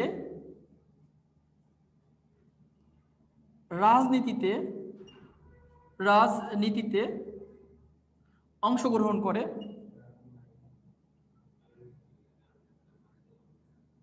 অংশগ্রহণ করে তিনি 1919 সালে রাজনীতিতে অংশগ্রহণ করেছে। তাহলে হিটলার রাজনীতি, সৈনিকতা ছেড়ে তিনি রাজনীতিতে অংশগ্রহণ করেছে। ঠিক আছে, তারপর দেখো মজার বিষয়, 1926 সালে, বলতো 1926 সালে হিটলার কি করেছিল? সবার কাছে প্রশ্ন, 1926 সালে হিটলার কি করেছিল? যে পারবা তার জন্য কিটক্যাট। 26 সালের ঘটনা যে বলতে পারবা তার জন্য কিটক্যাট। 26 সালে হিটলার কি করেছিল? আমি একজনেরও কমেন্ট পাইনি কেন জানি। 1926 সালে হিটলার কি করেছিল? না পারলে বলো ভাইয়া পারি না, তবে বুঝতে পারবো যে তোমরা বুঝতেছ না, আমাকে বুঝাইতে হবে। পারি না, ধন্যবাদ, সরি। 26 সালে হিটলার কি করেছিল? কি? পড়াশোনা করেছিল না? পারি না, বিয়ে করেছিল। আচ্ছা ধন্যবাদ, তোমরা যা করো না, ধন্যবাদ। তা তোমরা যা চিন্তা করছো তার চেয়ে বেশি কিছু। এটা যদিও লেখার দরকার নাই, আমি মজার জন্য বলছি, মজা না বেসিকের জন্য বলছি। হিটলার একটা প্রেম করছিল। এই কঠিন হৃদয়ের মানুষ, কঠিন লোহার মতো শক্ত, যে হিটলার 60 লক্ষ ইহুদি নিধন করেছিল, 60 লক্ষ ইহুদিকে হিটলার মেরেছিল, যে হিটলারের মন ছিল কঠিন, এই কঠিন মনও প্রেম না করে থাকতে পারে না। দেখো প্রেম ঠিক করছিল। এই মেয়েটার নাম ছিল কি? ইভা ব্রাউন। ইভা ব্রাউন, কারণ এই নামটা বলার দরকার ছিল, ইভা ব্রাউন। তাহলে বলতো হিটলারের গার্লফ্রেন্ডের নাম কি ছিল? True love. বাবা বাবা বাবা, হিটলারের প্রেমও করতো, হ্যাঁ। সামিউল ইসলাম আলম আর কি, প্রেমও করতো। ঠিক আছে, পাপিয়া ছিল না, রেডমি। আচ্ছা ঠিক আছে, হ্যাঁ তাহলে হিটলারও প্রেম করেছিল, গার্লফ্রেন্ডের নাম ছিল কি? ইভা ব্রাউন নাম ছিল। প্রেম করে একটা মেয়ের সাথে, এই প্রেম চলবে 45 সাল পর্যন্ত। তোমরা কি ঘোড়ার ডিম করো? 45 সাল পর্যন্ত প্রেম করছে। চিন্তা করছো? পরে কিন্তু দেখো কি করবে। আচ্ছা যাই হোক, আমরা পরবর্তী লাস্ট ইয়াতে যাই। 1933 সালে, এটা মনে রাখো কিন্তু 1933 সালে হিটলার জার্মানির চ্যান্সেলর নিযুক্ত হন। চ্যান্সেলর, এটা পরীক্ষা তিন চারবার এসেছে, চ্যান্সেলর হন। তাহলে হিটলার জার্মানির চ্যান্সেলর, আমরা যাকে বলি প্রধানমন্ত্রী, মানে আমাদের দেশে যে শেখ হাসিনা যে পর্যায়ে আছে, ওই জার্মানিতে তাকে বলে চ্যান্সেলর। সেই জন্য ঢাকা বিশ্ববিদ্যালয়ে প্রশ্ন দিয়েছে জার্মানির চ্যান্সেলর আমাদের কোন পদের সমান? প্রধানমন্ত্রীর সমান। তাহলে হিটলার বলো, হিটলার চ্যান্সেলর হয়েছে কত সালে? হিটলার জার্মানির চ্যান্সেলর হয়েছে কত সালে? সবার কাছে প্রশ্ন, হিটলার জার্মানির চ্যান্সেলর হয়েছে কত সালে? সবাই উত্তর দিবা। হিটলার জার্মানির চ্যান্সেলর হয়েছে কত সালে? 33 সালে। এটা খুবই গুরুত্বপূর্ণ, এটাকে 3 স্টার দিয়ে রাখতে পারো, কারণ এই প্রশ্নটা অনেকবার এসেছে। একটা মানুষ চেষ্টা করলে কি না পারে, একটা মানুষ চেষ্টা করলে কি না পারে তার একটা প্রমাণ দেখা দিচ্ছি। হিটলারের মা ছিল বুয়া, মানে ভাত রান্না করতো সেনাবাহিনীর। সেই সুবাদে হিটলার সৈনিকের চাকরি পায়, সৈনিকের চাকরি পায়। সৈনিক থেকে পরে দেখো 1919 সালে রাজনীতি শুরু করে। রাজনীতি করে প্রথম বিশ্বযুদ্ধর কাহিনী দেখে, উনি কিন্তু প্রথম বিশ্বযুদ্ধ নিজে চোখে দেখেছে, যুদ্ধ করছে। উনি জার্মানির মানুষের মন বুঝেছে, যে জার্মানির মানুষ কি চায়। প্রথম বিশ্বযুদ্ধের পর রাজনীতি শুরু করে হিটলার মানুষের মনকে কাজে লাগিয়েছিল, বুদ্ধিকে কাজে লাগিয়েছিল। কিভাবে দেখো, হিটলার রাজনীতি করে তার দল থেকে তিনি ভাষণ দিতেন, জার্মানিতে গিয়ে ভাষণ দিতেন, ভাই সব আমি হিটলার রাজনীতি করি আপনাদের জন্য, আপনারা যদি আমাকে কোনো সময় জার্মানির চ্যান্সেলর নির্বাচিত করেন। ক্লিয়ার আছে? সমস্যা আছে? আচ্ছা, সমস্যা হয়েছে? আচ্ছা, আপনারা যদি আমাকে কোনো সময় জার্মানির চ্যান্সেলর নিযুক্ত করেন, আচ্ছা তোমরা কি আমার আচ্ছা তোমরা কি আমার কথা শুনতে পাচ্ছ? ক্লিয়ার? একটু আমাকে কমেন্টে জানাও দেখি, কথা শুনতে পাচ্ছ? ক্লিয়ার, ওকে। হিটলার ভাষণ দিচ্ছে, তোমরা যদি আমাকে চ্যান্সেলর নিযুক্ত করো, ভাই সব কথা দিচ্ছি আমি হিটলার চ্যান্সেলর হবার পরে ওই ভার্সাই চুক্তিতে, ভার্সাই চুক্তিতে জার্মানি যে ক্ষতিপূরণ দেওয়ার কথা বলছে, ওই ক্ষতিপূরণ আমি বন্ধ করে দিব। আমি হিটলার জার্মানবাসীকে ক্ষতিপূরণ দিতে দিব না, কথা দিলাম আমি হিটলার জার্মানবাসীকে ক্ষতিপূরণ দিতে দিব না। দ্বিতীয় ভার্সাই চুক্তি আমি মানবো না। শুধু তাই নয়, আমি হিটলার যদি চ্যান্সেলর হতে পারি, তাহলে আর একটা কাজ করব, ওই জার্মান সাম্রাজ্যকে আমি পুনরায় প্রতিষ্ঠা করব। তখন জার্মানির মানুষ চিন্তা করলো, আমরা তো এরকম একজন নেতাই চাই যে আমাদের শক্তি যোগাবে। আমরা জার্মানবাসী আর একটা যুদ্ধ করতে প্রস্তুত, কিন্তু নেতা পাচ্ছিলাম না। পাইছি একজন যে বলতেছে আমাদের ক্ষতিপূরণ দিতে হবে না, দ্বিতীয় ভার্সাই চুক্তি ভঙ্গ করা হবে। আমরা তো এমন নেতাই চাই, আমরা তো একেই চাই। দেখো হিটলার জার্মানির মানুষের মনকে কাজে লাগাইছে। হিটলার বুঝতে পারছিল যে জার্মানির মানুষ দ্বিতীয় ভার্সাই চুক্তি মানে না, এই ক্ষতিপূরণ জার্মানির মানুষ দিবে না। কোন ক্ষতিপূরণ? প্রথম বিশ্বযুদ্ধের ক্ষতিপূরণ। সেই বিষয়টাকে মনকে কাজে লাগিয়ে হিটলার দেখো একসময় কি হয়ে গেল? চ্যান্সেলর হয়ে গেল। ঠিক আছে? আচ্ছা, আমরা যদি হিটলারকে পেতাম তাহলে আমরা ভারতকে শায়েস্তা করতাম। আচ্ছা ধন্যবাদ, তোমরা অনেক ভালো ভালো কমেন্ট করো। হিটলারের ভাইয়ারা দেখো, গোপন পুলিশ বাহিনী গেস্টাপো, হিটলারের একটা গোপন পুলিশ বাহিনী ছিল, গোপন পুলিশ বাহিনী যার নাম ছিল গেস্টাপো। গেস্টাপো, ওরা কি লেখা দেখতে পাচ্ছে? হিটলারের গোপন পুলিশ বাহিনীর নাম ছিল কি? গেস্টাপো। তাহলে বলো তো হিটলারের গোপন পুলিশ বাহিনীর নাম কি ছিল ভাইয়েরা? গেস্টাপো। কি ছিল বলো তো? গোপন পুলিশ বাহিনী গেস্টাপো। আর রাজনৈতিক দল ছিল, রাজনৈতিক দল ছিল, হ্যাঁ এবার ঠিক আছে, রাজনৈতিক দল ছিল নাৎসি, অন্ধকার না, রাজনৈতিক দল ছিল নাৎসি বা, নাজি বাহিনী, NAZI, নাজি। তাহলে হিটলারের রাজনৈতিক দলের নাম কি বলতো? নাজি বা নাৎসি বাহিনী। তাহলে গোপন পুলিশ বাহিনী হচ্ছে গেস্টাপো, আর রাজনৈতিক দল ছিল কি? নাজি বা নাৎসি বাহিনী। প্রত্যেকটা প্রশ্ন ঢাকা বিশ্ববিদ্যালয়ে কমন পড়েছে, মনে রাখবা। এই দুইটা প্রশ্ন ঢাকা বিশ্ববিদ্যালয়ে এসেছে। তার আত্মজীবনী, যাকে বলে অটোবায়োগ্রাফি, আত্মজীবনীর নাম কি ছিল? Main camp. বলতো আগের চেয়ে এখনই বেশি ক্লিয়ার, অন্ধকার অত বেশি হয় নাই ভাইয়া, ধন্যবাদ, ঠিক আছে। তাহলে আত্মজীবনী main camp, K A M P F, main camp, main camp. তাহলে তার আত্মজীবনীর নাম কি ছিল? Main camp.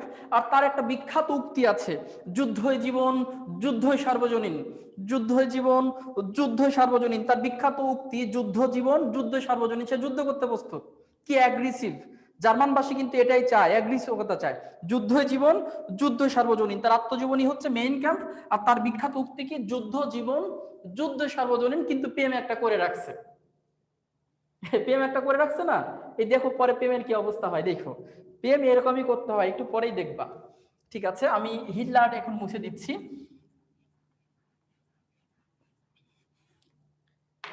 এবার লেখো দ্বিতীয় বিশ্ব যুদ্ধ। আমার এখন বেশি কথা বলতে হবে না, কারণ আমি প্রথম বিশ্বযুদ্ধের সময় অনেক কথা বলেছি। দ্বিতীয় বিশ্বযুদ্ধ, 1 সেপ্টেম্বর 1939। দ্বিতীয় বিশ্বযুদ্ধ 1 সেপ্টেম্বর 1939। ঠিক আছে, মাঝখান দিয়ে টান দিবা, দিয়ে পাশে লেখো জার্মানি, এ পাশে লিখবা জাপান, জার্মানি, তারপর কি লিখবা? জাপান। তারপর লিখবা ইতালি, ইতালি। এই তিনটা শক্তি। এই পাশে লিখবা পোল্যান্ড, পোল্যান্ড। লিখবা শয়তান ব্রিটেন, ব্রিটেন। তারপর লিখবা সোভিয়েত ইউনিয়ন, যাকে আমরা বলি রাশিয়া, সোভিয়েত ইউনিয়ন, যাকে বলি আমরা রাশিয়া। এ ঘটনা আমরা পরে আসব। তারপরে হচ্ছে পোল্যান্ড, ব্রিটেন, সোভিয়েত ইউনিয়ন। তারপর লিখবে আমেরিকা, এই যে আরেক শয়তান, আমেরিকা, ফ্রান্স, চীন। এই কয়েকটা শক্তি এই পাশে লিখবা, আর এই তিনটা শক্তি এই পাশে লিখবা। এইবার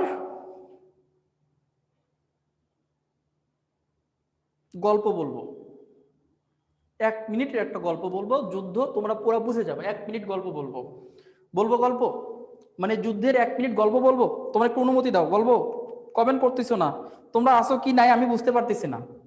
এমনিতেই এরকম ক্লাসে নিজেরা পাগল পাগল লাগে যে একা একাই কথা বলতেছি। তারপর আমার বাড়ি আবার পাবনায়। আচ্ছা ঠিক আছে, তাহলে দেখো, তাহলে কি তোমরা একটু মাঝে মাঝে একটু বলো, একটু মানে হ্যালো বলো আর কি, তাও ভালো লাগে যে তোমরা আছো, না হলে মনে হয় একা একা। আচ্ছা, তাহলে বলেছি যে একটা গল্প বলতে চেয়েছি। গল্পটা হলো 1939 সালের 1 সেপ্টেম্বর। সেদিন ছিল শুক্রবার। 1939 সালের 1 সেপ্টেম্বর, সেদিন ছিল শুক্রবার। ঠিক ভোর 4টার সময়, ভোর 4টায়, ভোর 4টার সময়, এটা হলো জার্মানি, এটা হলো পোল্যান্ড। আর এটা আমি এইভাবে লিখি এখানে, এটা হলো জার্মানি, এটা হলো পোল্যান্ড এইখানে। আর এদিক দিয়ে এইরকম ছিল সোভিয়েত ইউনিয়ন বা রাশিয়া, যাকে বলা হতো USSR বলা হতো। সোভিয়েত ইউনিয়নের ইংরেজি নাম হলো USSR, যাকে বলা হয় রাশিয়া আর কি। 1939 সালের 1 সেপ্টেম্বর ভোর শুক্রবার ভোর 4টার সময় হঠাৎ করে পোল্যান্ডের আকাশে পাখির মতো বিমান উঠছে। ভোর 4টায় পাখির মতো বিমান উঠছে 1 তারিখে ভোর 4টায়। তখনও পোল্যান্ডের মানুষ বুঝতে পারেনি তাদের ভাগ্যে সেদিন কি রয়েছে। হঠাৎ করে ভোর 5টার সময় ঠিক 1 ঘন্টা পরে মুহুর্মুহু আক্রমণ, মুহুর্মুহু গুলির শব্দ, বিমানের দেখা যাচ্ছে যে শক্তিশালী অস্ত্রের ঝাঁকুনিতে কাঁপুনিতে সারা পোল্যান্ড কি হলো, বিধ্বস্ত হয়ে গেল। এই 5টা থেকে শুরু হলো এরকম আক্রমণ। জার্মান সৈন্যরা আক্রমণ শুরু করলো কাকে? পোল্যান্ডকে। এক পাশ থেকে পোল্যান্ড আক্রমণ করতেছে, এক পাশ থেকে ইউএসএ বা রাশিয়া আক্রমণ করতেছে। রাশিয়া কিন্তু আগে জার্মানির সাথে ভালো সম্পর্ক ছিল। এই সম্পর্ক ভাগ হলো কবে সেটা পরে বলি। একদিকে পোল্যান্ডকে আক্রমণ শুরু করছে জার্মানি, আর একদিক থেকে রাশিয়া। পুরা পোল্যান্ড ক্যাপচার, দখল হয়ে গেল পোল্যান্ড। তাহলে এর মাধ্যমে তোমরা বলো, পোল্যান্ডকে আক্রমণের মাধ্যমে কোন বিশ্বযুদ্ধের সূত্রপাত হলো? সবার কাছে প্রশ্ন, পোল্যান্ডকে আক্রমণের মাধ্যমে কোন বিশ্বযুদ্ধের সূত্রপাত হলো? সবাই বলো, পোল্যান্ডকে আক্রমণের মাধ্যমে কোন বিশ্বযুদ্ধের সূত্রপাত হলো? সবাই বলো, দ্বিতীয় বিশ্বযুদ্ধ। তাহলে দ্বিতীয় বিশ্বযুদ্ধে কে আক্রমণ করেছে ভাইয়া বলো তো? দ্বিতীয় বিশ্বযুদ্ধে কে আগে আক্রমণ করেছে? দ্বিতীয় বিশ্বযুদ্ধে কে আগে আক্রমণ করেছে? সবার কাছে উত্তর চেয়েছি, কে আগে আক্রমণ করেছে? জার্মানি। আর আমরা জানি যে পক্ষ আগে আক্রমণ করে তাদের বলে অক্ষ শক্তি বলে। কি শক্তি বলে? অক্ষ শক্তি বলে। আমরা যাকে বলেছি এক্সিস পাওয়ার। এক্সিস পাওয়ার। আর যারা আক্রমণ প্রতিহত করে আমরা তাদের কি বলেছি তোমরা বলো? যারা আক্রমণ প্রতিহত করবে তাদের কি বলবো? যারা আক্রমণ করে, যারা আক্রমণ প্রতিহত করবে, ঠেকাবে, তাদের কি বলবো ভাইয়েরা? সবার কাছে উত্তর চাচ্ছি, যারা আক্রমণ প্রতিহত করবে ওই প্রথম বিশ্বযুদ্ধের মতোই তাদের বলবো কি? মিত্র শক্তি, বা যাকে বলবো আমরা অ্যালায়েন্স পাওয়ার। অ্যালায়েন্স পাওয়ার আমরা কিন্তু এটা একটু আগে পড়েছি। তাহলে দ্বিতীয় বিশ্বযুদ্ধে, ওটা ভুলে যাও, প্রথমটা ভুলে যাও, দ্বিতীয় বিশ্বযুদ্ধ থেকে প্রশ্ন প্রচুর পরিমাণে এসেছে। নিচের কোনটি অক্ষ শক্তিতে ছিল, নিচের কোনটি অক্ষ শক্তিতে ছিল না? মানে দ্বিতীয় বিশ্বযুদ্ধের কথা বলে দিয়েছে ঢাকা বিশ্ববিদ্যালয়। দ্বিতীয় বিশ্বযুদ্ধে কোনটা অক্ষ শক্তি ছিল, কোনটা অক্ষ শক্তি ছিল না? তাহলে এই 3টা মনে রাখবা। মনে রাখবা, যা যাই Germany, Japan, Italy. Germany, Japan, Italy অক্ষ শক্তি। দ্বিতীয় বিশ্বযুদ্ধে কোনটা মিত্র শক্তিতে ছিল, কোনটা ছিল না, এই কয়টা রাষ্ট্র একটু মনে রাখতে হবে। প্রথম আর দ্বিতীয় বিশ্বযুদ্ধের মধ্যে যেন প্যাচ না লাগে, সাবধান থাকতে হবে। ঠিক আছে, এখন দেখি এই মুহূর্তে জার্মানির চ্যান্সেলর কে ছিল বলো?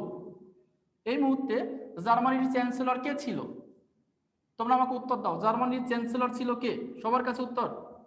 জার্মানির ক্ষমতায় কে? সবার কাছে উত্তর চাচ্ছি।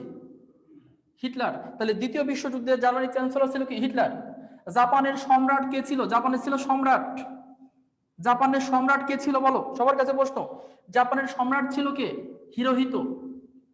হিরোহিতো। জাপানের সম্রাট ছিল হিরোহিতো, যাকে আমরা মিকাডো বলা হতো। জাপানের সম্রাটের উপাধি কি? মিকাডো, একটু আগে পড়িয়েছি। ইতালির ছিল প্রধানমন্ত্রী মুসোলিনি। তাহলে দ্বিতীয় বিশ্বযুদ্ধে ইতালির প্রধানমন্ত্রী ছিল কি? মুসোলিনি। এবার এই পাশে আসবো আমরা, ব্রিটেনের প্রধানমন্ত্রী ছিল, ব্রিটেনের কি থাকে? প্রধানমন্ত্রী উইনস্টন চার্চিল ছিল, যিনি একজন রাজনীতিবিদ হয়েও সাহিত্যে নোবেল পুরস্কার পেয়েছিলেন। একজন রাজনীতিবিদ হয়েও সাহিত্যে নোবেল পুরস্কার পেয়েছিলেন চার্চিল 1953 সালে। 1900 কত সালে বলতো? 1953 সালে রাজনীতিবিদ হওয়ার সত্ত্বেও সাহিত্যে নোবেল পুরস্কার পেয়েছিলেন। এই প্রশ্ন 3 থেকে 4 বার ঢাকা বিশ্ববিদ্যালয়ে কমন পড়েছে। 53 সালে তিনি একটা বই রচনা করেছিলেন, যুদ্ধের পরে আর কি, second world war, history of the second world war. এই বইটা রচনার জন্য এই চার্চিল পেয়েছিল। রাজনীতিবিদ হওয়া সত্ত্বেও তাকে সাহিত্যে নোবেল পুরস্কার দেওয়া হয়েছিল, এটা মনে রাখবা। সোভিয়েত ইউনিয়নের প্রেসিডেন্ট ছিল স্টালিন। লিন। সোভিয়েত ইউনিয়নের প্রেসিডেন্ট কে ছিল বলতো? স্টালিন ছিল, স্টালিন। সোভিয়েত ইউনিয়নের প্রেসিডেন্ট ছিল স্টালিন। আমেরিকার প্রেসিডেন্ট ছিল Franklin Franklin Franklin D Roosevelt. Franklin D Roosevelt. Franklin D Roosevelt উনি 32তম প্রেসিডেন্ট ছিলেন, 32। ফ্রাঙ্কলিন ডি রুজভেল্ট তিনি 32তম প্রেসিডেন্ট ছিলেন। আর পোল্যান্ডেরটা দরকার নাই, ফ্রান্সেরটা দরকার নাই, আবার চীনেরটাও দরকার নাই। তাহলে তোমরা আমাকে এবার উত্তর বলো, সবার কাছে উত্তর চাচ্ছি, সবার কাছে, সবাই উত্তর করবা, সবার কাছে উত্তর চাচ্ছি। দ্বিতীয় বিশ্বযুদ্ধে ব্রিটেনের প্রধানমন্ত্রী কে ছিল? সবাই দ্রুত উত্তর দিবা 1 মিনিটের জন্য। দ্বিতীয় বিশ্বযুদ্ধে ব্রিটেনের প্রধানমন্ত্রী কে ছিল? দ্বিতীয় বিশ্বযুদ্ধে ব্রিটেনের প্রধানমন্ত্রী কি ছিল? চার্চিল। ধন্যবাদ। তিনি কত সালে নোবেল পুরস্কার পেয়েছিলেন? তিনি কত সালে নোবেল পুরস্কার পেয়েছিলেন? সবার কাছে প্রশ্ন করেছি, তিনি কত সালে নোবেল পুরস্কার পেয়েছিলেন? 53 সালে। দ্রুত করো। আচ্ছা, ধন্যবাদ। তারপরে দ্বিতীয় বিশ্বযুদ্ধে আমেরিকার প্রেসিডেন্ট কে ছিল? দ্বিতীয় বিশ্বযুদ্ধে আমেরিকার প্রেসিডেন্ট কে ছিল? দ্বিতীয় বিশ্বযুদ্ধে আমেরিকার প্রেসিডেন্ট কে ছিল? রুজভেল্ট। রুজভেল্ট কিন্তু দুইজন রে ভাই। একজন ছিল হচ্ছে থিওডর রুজভেল্ট, যিনি অনেক আগে 12 বছর শাসন করেছিলেন। থিওডর রুজভেল্ট তিনি কিন্তু না। রুজভেল্টের মধ্যে আমার প্যাচ লাগাও না কিন্তু, কারণ আমার এগুলো ভালো লাগে না, আমি যা বোঝাবো একদম সূক্ষ্ম। রুজভেল্ট ছিল অনেক আগে, যিনি আমেরিকারে 12 বছর শাসন করছিল, সেটা অনেক আগে। আর এই Franklin D Roosevelt, Franklin D Roosevelt ইনি আর একজন প্রেসিডেন্ট। তাহলে রুজভেল্ট নামে আমেরিকার প্রেসিডেন্ট কয়জন? দুইজন। একজন থিওডর রুজভেল্ট, একজন ফ্রাঙ্কলিন রুজভেল্ট। এটা হচ্ছে ফ্রাঙ্কলিন রুজভেল্ট, মাথায় রাখবা। আর জাপানের সম্রাট ছিল হিরোহিতো, জার্মানির চ্যান্সেলর ছিল হিটলার, ইতালির প্রধানমন্ত্রী মুসোলিনি। এখন আমি এটা মুছে দিচ্ছি। এইবার মূল কাহিনী, প্রধান কাহিনীতে গেলাম। যুদ্ধ শুরু হয়ে গেল কত সালে? 39 সালে। যুদ্ধের প্রথমেই ভুল করলো জার্মানি। যুদ্ধের প্রথমেই ভুল করলো জার্মানি। জার্মানি ছিল সবচেয়ে বড় ভুল। ভুলটা জার্মানি করেছিল। কি ভুল ছিল জার্মানির? একটু দেখি আমরা কি ভুল ছিল হিটলারের, দেখি। জার্মানির সাথে এই সোভিয়েত ইউনিয়ন বা রাশিয়া, তোমরা জানো পৃথিবীর সবচেয়ে বড় রাষ্ট্র ছিল কিন্তু সোভিয়েত ইউনিয়ন, যার বর্তমান নাম কিন্তু রাশিয়া। এই রাষ্ট্রের সঙ্গে জার্মানির সম্পর্ক ছিল খুবই ভালো, হিটলারের সম্পর্ক ছিল খুবই ভালো যুদ্ধের আগে। এবং এরা দুইজন চুক্তি করেছিল, অনাক্রমণ চুক্তি, যে তুমিও আমারে মারবা না, আমিও তোমারে মারবো না, যা পাবো তার দুইজন ভাগাভাগি করে খাবো। কিন্তু দেখো তার তার একটা প্রমাণ দেই। এই যে পোল্যান্ড, এটা জার্মানি, এটা সোভিয়েত ইউনিয়ন, ইউএসএসআর। দেখো পোল্যান্ডকে যখন আক্রমণ করে, এটুক দখল করলো জার্মানি আর এটুক দখল করলো ইউএসএসআর, আর ভাগে ভাগে কিন্তু নিছে।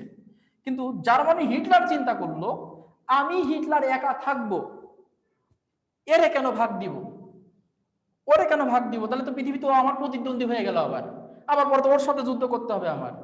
কাজেই এক কাজ করি, এত ঝামেলা রেখে লাভ নাই, আমি সোভিয়েত ইউনিয়নকে গিয়ে আক্রমণ করি। কি করলো হিটলার? সোভিয়েত ইউনিয়ন বা রাশিয়াকে গিয়ে আক্রমণ চালাইলো। হ্যাঁ, এটা ভুল ছিল। রাশিয়াকে গিয়ে আক্রমণ চালালো সোভিয়েত মানে হিটলার গিয়ে। প্রায় বলা হয়ে থাকে 10-20 হাজার সৈন্য পাঠাইছিল। এই বড় এত বড় রাষ্ট্র মারার জন্য 10-20 হাজার সৈন্য পাঠাইছে, যাও সোভিয়েত ইউনিয়নে মেরে আসো। আরে ভাই, এখানে তো বড় একটা ভুল হয়ে গেল। কারণ এটা যদি ইউরোপ হয়, দেখো তো ভাই, তোমাদের দৃষ্টিকোণ থেকে এটা হলো পৃথিবী, এটা আমেরিকা, এটা আমেরিকা, এটা উত্তর আমেরিকা, এটা দক্ষিণ আমেরিকা, এটা প্রশান্ত, এটা আটলান্টিক, এটা ইউরোপ, এটা আফ্রিকা, এটা এশিয়া, এটা ইউরোপ, এটা আফ্রিকা, এটা কি এশিয়া, এটা ভারত মহাসাগর। যাই হোক, মূল ইউরোপ কিন্তু এইটুকু, এইটুকু মূল ইউরোপ। আর রাশিয়া তো এই অংশে, লাস্ট অংশে। আর যুদ্ধ হচ্ছে কিন্তু এই জায়গাতে, একদম সেন্ট্রালে, ইউরোপের এই সেন্ট্রালে যুদ্ধ হচ্ছে, এই জায়গাতে, এই জায়গাতে যুদ্ধ হচ্ছে, দ্বিতীয় বিশ্বযুদ্ধ এই জায়গাতে। হিটলার সৈন্য পাঠাইলো সোভিয়েত ইউনিয়নকে মারতে, তাহলে সৈন্যগুলো কি এক সাইডে চলে গেল না হিটলারের? এই সৈন্যগুলো শুধু সোভিয়েত ইউনিয়নের সাথে যুদ্ধ করতে ব্যস্ত হলো না? তাহলে এখান থেকে যদি সৈন্যগুলো সেন্ট্রালে থাকতো, তাহলে সব রাষ্ট্রকে প্রোটেক্ট দিতে পারতো। কিন্তু হিটলার সৈন্যগুলো সোভিয়েত ইউনিয়নকে দখল করার জন্য পাঠালো কোথায়? পৃথিবীর এক প্রান্তে। ওই সৈন্যগুলো ওখানে বরফে না খেয়ে মারা গেল। সোভিয়েত ইউনিয়নে তো কি আছে? সোভিয়েত ইউনিয়নের একটা অঞ্চল আছে সাইবেরিয়া অঞ্চল, সাইবেরিয়া সাইবেরিয়া অঞ্চল আছে, যেখানে শুধু বরফ আর বরফ। এই সাইবেরিয়া অঞ্চলে কি বরফ আর বরফ। যে সাইবেরিয়া অঞ্চলে গিয়ে মঙ্গল সম্রাট চেঙ্গিস খান, যিনি পৃথিবীর অর্ধেক দখল করে ফেলেছিলেন, চেঙ্গিস খান, মঙ্গল সম্রাট, মঙ্গোলিয়ার সম্রাট চেঙ্গিস খানের নাম শুনেছো? চেঙ্গিস খান নাকি সাকিব খান? চেঙ্গিস খান, যিনি পৃথিবীর অর্ধেক দখল করে ফেলেছিল, সেই চেঙ্গিস খান সোভিয়েত ইউনিয়নের এই সাইবেরিয়া অঞ্চলে ঢুকে বরফে ঘোড়া থেকে পড়ে মারা গিয়েছিল। তাকে কেউ মারে নাই চেঙ্গিস খানকে, ঘোড়া থেকে পড়েই মারা গিয়েছিল এই সাইবেরিয়া অঞ্চলে গিয়ে, যে চেঙ্গিস খান পৃথিবীর অর্ধেক দখল করে ফেলেছিল। যেখানে এত পরিমাণ বরফ পড়ে, ওই বরফে পাখিগুলো পাখিগুলো উড়তে উড়তে বাংলাদেশের জাহাঙ্গীরনগরে চলে আসে। এখানে এত পরিমাণ বরফ পড়ে যে এখানে পাখিগুলো টিকতে না পেরে সোজা বাংলাদেশ আছে, বাংলাদেশের জাহাঙ্গীরনগর বিশ্ববিদ্যালয়ে চলে আসে। এই জন্য ঢাকা বিশ্ববিদ্যালয় প্রশ্ন করেছে, বাংলাদেশের অতিথি পাখিগুলো কোথায় থেকে আসে? সাইবেরিয়া থেকে আসে। সেই অঞ্চলে হিটলার পাঠিয়েছে সৈন্য, দ্বিতীয় বিশ্বযুদ্ধে সৈন্যগুলো না খেয়ে মারা গেছিল। মাঝখান দিয়ে শত্রু হয়ে গেল সোভিয়েত ইউনিয়ন। সোভিয়েত ইউনিয়ন বললো, জার্মানি, হিটলার, তুমি আমাকে আক্রমণ করতেছো, দেখাচ্ছি মজা। এই সোভিয়েত ইউনিয়ন পক্ষ নিল কার? ব্রিটেনের পক্ষ নিল। তাহলে বলতো প্রথম ভুলটাই, হ্যাঁ প্রথম ভুলটাই করলো কে বলতো? প্রথম ভুলটাই করলো কে? আচ্ছা আর একটু সময়, প্রথম ভুলটাই করলো কে? জার্মানি। দ্বিতীয় ভুল করেছে জাপান। তোমরা শেষ ভালো যা সব ভালো তার, আর একটু ক্লাস আছে, যদি মনোযোগ সহকারে ফিনিশিং দিতে পারো তাহলে শীতটা আর কোনো চিন্তা নাই।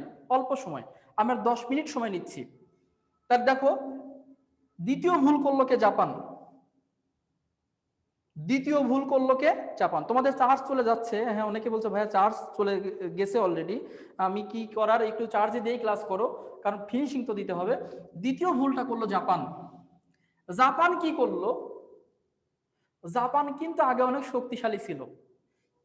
এই জাপান যে শক্তিশালী ছিল রে ভাই, জাপান প্রশান্ত মহাসাগরে মাত্র 4টা দ্বীপ, এরকম দ্বীপ মাকড়সার ডিমের মতো 4টা দ্বীপ প্রশান্তে, 1 2 3 4, 4টা দ্বীপ নিয়ে Japan. Honshu, Hokkaido, Kyushu, Shikoku. Honshu, Hokkaido, Kyushu, Shikoku. কি জাদু মন্ত্র বললাম না? জাপানের দ্বীপের নাম বললাম, হনশু, এটা সবচেয়ে বড় দ্বীপ। হোক্কাইডো, হোক্কাইডো এটা জাপানের দ্বিতীয় দ্বীপ। কিউশু, কিউশু একটা কি? Shikoku, Shikoku. এই 4টা দ্বীপ নিয়ে, হ্যাঁ এই 4টা দ্বীপ নিয়ে হচ্ছে তাহলে হোক্কাইডো, হনশু, কিউশু, শিকোকু। ঠিক আছে, তাহলে হোক্কাইডো, হনশু, কিউশু, শিকোকু, এই সবচেয়ে বড় দ্বীপ কোনটা? হনশু। এই 4টা দ্বীপ জাপানের। এই জাপান আগে প্রচুর শক্তিশালী ছিল। জাপান যুদ্ধ করে রাশিয়াকে হারিয়েছে, জাপান যুদ্ধ করে চীনকে হারিয়েছে। এই জাপান দ্বিতীয় বিশ্বযুদ্ধে করবে বড় ভুল। দ্বিতীয় বিশ্বযুদ্ধে এই শয়তান ছিল না। কে ছিল না বলো তো? তাহলে বলো, দ্বিতীয় বিশ্বযুদ্ধে কি আমেরিকা প্রথমে ছিল? সবার কাছে প্রশ্ন, দ্বিতীয় বিশ্বযুদ্ধে কি আমেরিকা প্রথমে ছিল? দ্বিতীয় বিশ্বযুদ্ধে কি আমেরিকা প্রথমে ছিল? সবার কাছে প্রশ্ন, সবাই উত্তর দাও, ক্লাস আমি শেষ করে দিব, ফিনিশিং দিব। দ্বিতীয় বিশ্বযুদ্ধে কি আমেরিকা ছিল? ছিল না। ডেকে নিয়ে আসলো কে? জাপান। আয় এইদিকে খেলা হবে। কে ডাক দেছে? জাপান ভাবছে আমি রাশিয়ারে হারাইছি, জাপান ভাবছে আমি চীনকে হারাইছি, আমেরিকাকে ওরে হারাইতে কোনো ব্যাপার না। কিন্তু আমেরিকার কাছে যে পারমাণবিক বোমা ছিল এটা তো পৃথিবীর কেউ জানতো না, জাপানও তো জানতো না। পৃথিবীর এরকম কোনো বোমা থাকতে পারে, এরকম ডিম থাকতে পারে, কেউ তো জানতো না। জানলে তো আর ডাকতো না আমেরিকার আয় দিকে খেলা হবে। জাপান ডাক দিছে কাকে? আমেরিকাকে। কিভাবে ডাক দিল একটু দেখো।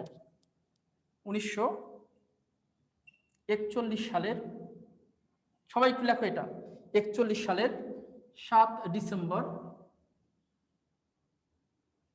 7 ডিসেম্বর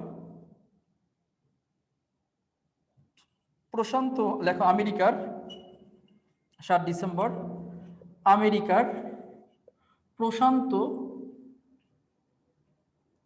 মহাসাগরীয়, সবাই একটু মনোযোগী হও, আমি ক্লাস শেষ করব কিন্তু।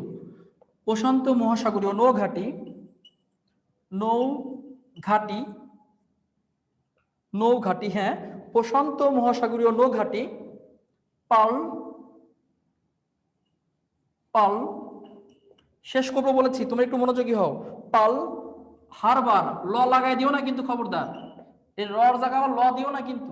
অনেকে আবার ল দিয়ে বলছে ভাই হারবাল, হারবাল না কিন্তু হারবার, পার্ল হারবার। তাহলে নৌঘাঁটি পার্ল হারবার জাপান, জাপান আক্রমণ করে। তোমরা আমাকে বলো, দ্বিতীয় বিশ্বযুদ্ধের সময়, 41 সালে কি দ্বিতীয় বিশ্বযুদ্ধ হচ্ছে না? দ্বিতীয় বিশ্বযুদ্ধের সময় 7 ডিসেম্বর জাপান আমেরিকার কোন নৌঘাঁটি আক্রমণ করেছিল? জাপান আমেরিকার কোন নৌঘাঁটি আক্রমণ করেছিল? জাপান আমেরিকার কোন নৌঘাঁটি আক্রমণ করেছিল? সবার কাছে প্রশ্ন, জাপান আমেরিকার কোন নৌঘাঁটি আক্রমণ করেছিল? সবাই উত্তর দাও, জাপান আমেরিকার কোন নৌঘাঁটি আক্রমণ করেছিল? পার্ল হারবার, 41 7 ডিসেম্বর, মনে রেখো। তাহলে আমেরিকা কি বসে থাকবে নাকি যুদ্ধে চলে আসবে অটোমেটিক্যালি? আমেরিকা কি ঘরে বসে থাকবে নাকি যুদ্ধে আসবে? আমেরিকা যুদ্ধে আসবে নাকি আসবে না? বলো, আমেরিকার রাগে ক্ষোভে যুদ্ধে আসবে নাকি আসবে না? উত্তর দাও, দ্রুত উত্তর দাও। আমেরিকা যুদ্ধে আসবে। কি বললো? জাপান খেলা হবে তোমার সাথে। এই যে চলে আসলো আমেরিকা 1941 সালের 7 ডিসেম্বর। অনেকে 8 ডিসেম্বর বলবে, খবরদার, 8 ডিসেম্বর কিন্তু ভুল। যেদিন আক্রমণ করছে আমেরিকা এত বোকা না, ওই দিনই কিন্তু এসে বলেছে। অনেকে বলে 8 ডিসেম্বর, 8 ডিসেম্বর হবে না, হবে কি 7 ডিসেম্বর।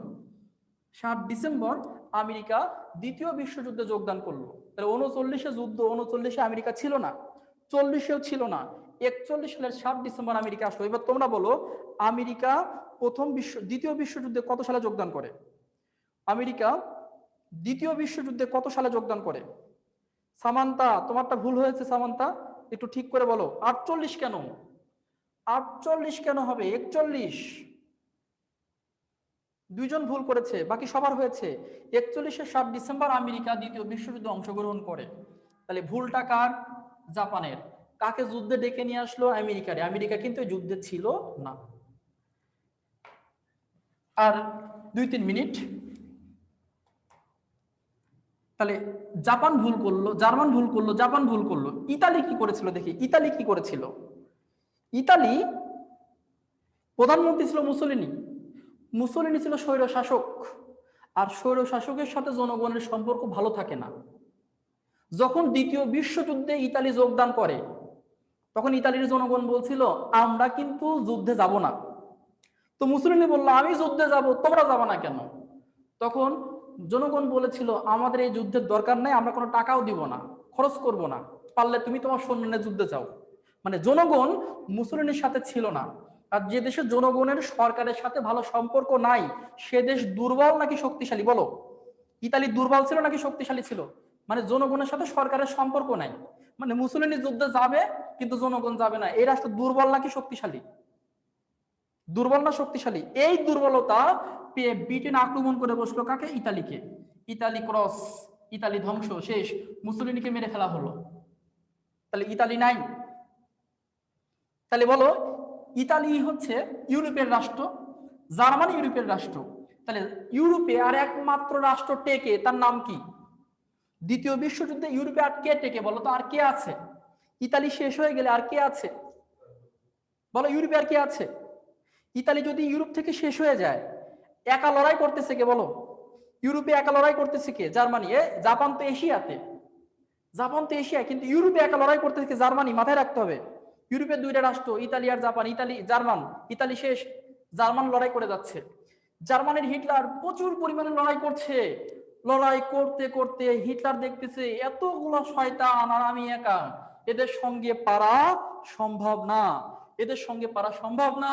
তখন ঠিক বাংলা সিনেমার মতো একটা ডায়লগ, শয়তান দেহ পাবি তো মন পাবি না। হিটলার কি করলো? হিটলার আত্মহত্যা করলো।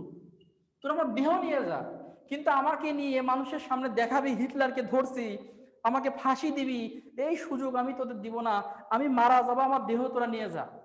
হিটলার কি করলো? আত্মহত্যা করলো। 1945 সালের 30 এপ্রিল। ভেরি স্যাড, হট এ সাবোটেজ।